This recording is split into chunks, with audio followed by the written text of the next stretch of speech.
Pemirsa, perusahaan induk Malaysia Airlines yaitu Malaysia Aviation Group sedang dalam proses pembicaraan dengan produsen pesawat terbang asal Amerika.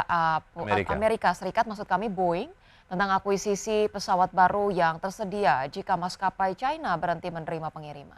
Ya, seperti diketahui pada Senin lalu Boeing memulangkan kembali beberapa pesawat 737 MAX miliknya ke Amerika Serikat dari China. Disinyalir hal ini terjadi sebagai dampak perang tarif antara China dan Amerika Serikat.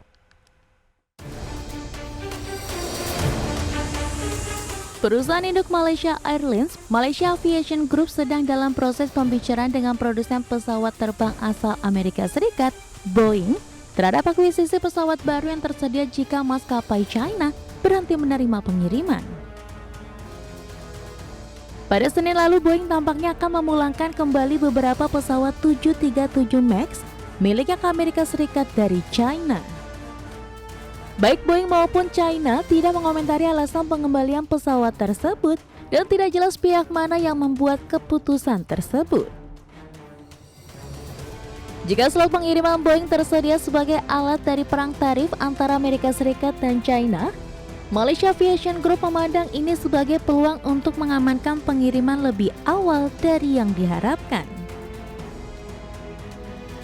Maskapai penerbangan di seluruh dunia sangat menginginkan pesawat baru, tetapi menghadapi waktu pengiriman yang lebih lama karena hambatan rantai pasokan. Pasca pandemi dan perlambatan produksi di Boeing karena pengawasan regulasi yang lebih ketat dan pemogokan buruh. Malaysia Aviation Group yang dimiliki oleh Dana Kekayaan Negara Malaysia, Khazanah Nasional, telah terus mengembangkan dan memperbarui armadanya dan bertujuan untuk mengoperasikan armada berbadan sempit yang terdiri dari 55 pesawat 737 MAX generasi baru. Bulan lalu perusahaan tersebut mengatakan akan membeli 18 pesawat 737 MAX 8 dan 12 pesawat 737 MAX 10. Perusahaan juga memiliki kesepakatan untuk menyewa 25 pesawat 737 MAX dari Airlines Group antara tahun 2023 dan 2026. Berbagai sumber, IDX Channel.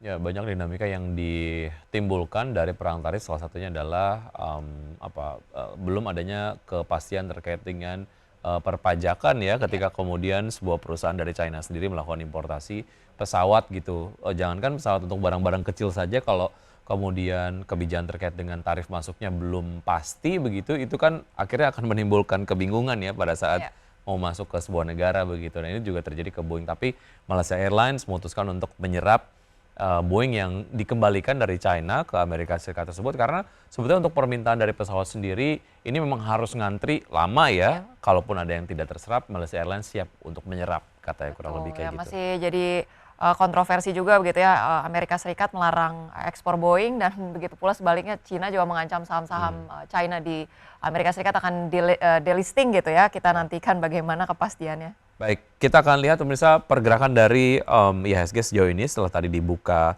melemah, sejauh ini IHSG bergerak menguat ya 0,21% di level 6.459,241, dan kalau kita lihat pergerakan sektoral, Basic Industries memimpin penguatan dengan penguatan 1,49%.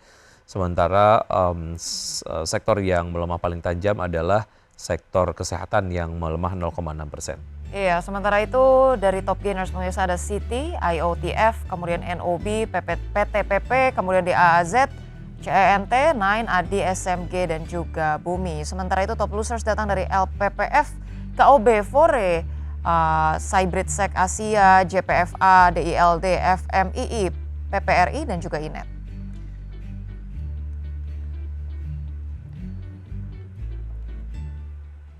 Baik pemirsa, 60 menit sudah kami menemani Anda dalam Market Buzz, dan semoga pembahasan hari ini dapat menjadi referensi dan sumber informasi untuk Anda. Ya, tetap berbagi informasi Anda hanya di IDX Channel, your trustworthy and comprehensive investment reference. Jangan lupa untuk menyaksikan program First Session Closing yang akan tayang pukul 12.00 waktu Indonesia bagian Barat. Ya, karena urusan masa depan harus yang terdepan. Aku investor saham Rosalyn Chiu dan saya Wiki Adrian. Sampai jumpa. Sampai jumpa.